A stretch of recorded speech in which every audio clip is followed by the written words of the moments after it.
Yo, what's going on today, you guys? So today I want to talk to you guys a little bit about a question that I see pretty often online, and that is how to connect your KRK monitors to your Focusrite interface.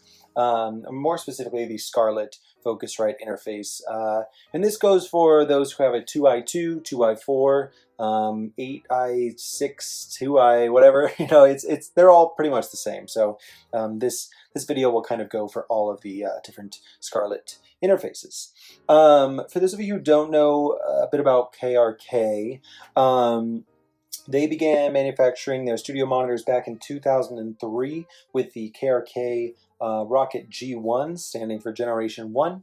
Currently, we're in 2020, and you are looking at the KRK Systems ROKIT G4 8s. The G4, of course, stands for Generation 4, and the 8 stands for 8-inch low-frequency driver. In terms of design, in terms of quality, in terms of sound, these have come quite a long way, and they have also changed a bit in terms of connections. So those who maybe have older KRK Rokit monitors may be a little bit confused as to how to connect them to their interfaces now.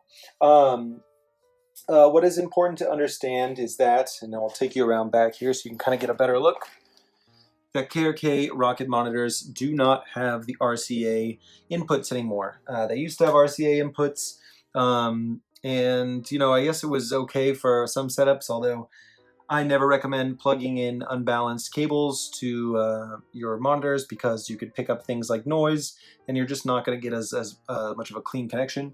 But now, of course, they've gotten rid of those, as you can see, and they have balanced inputs. And these balanced inputs take either TRS, which are these little tip ring sleeve instrument cables, otherwise known as quarter-inch cables, or XLR, which is the 3-pin microphone cables that you can see I have plugged into the back right there. Now, when hooking up to a Focusrite interface, it's pretty much like any other interface for the most part. As you can see right now, I'm currently using the Apollo, the UAD Twin Apollo. It is the same in terms of hookup, so I'm going to kind of just show you how I do it with this. So as you can see right now, I have two TRS cables running out the back here, one left and one right, one for my left monitor and one for my right monitor. This is the same thing that you're going to do with the Focusrite interface. One of the simplest cabling solutions would be to get two quarter-inch male TRS to XLR male audio cables. So going TRS to XLR. That way you just get a really, really simple, nice connection. I'll show you a little bit. This is kind of what it looks like here. If you're interested, that's just going to be the best and cleanest connection. I wouldn't even mess around with anything else. If you're going to get the quarter-inch cables, make sure that you do get the balanced ones. Again, those are the TRS tip ring sleeve cables. They have 3 different defined sections rather than the 2.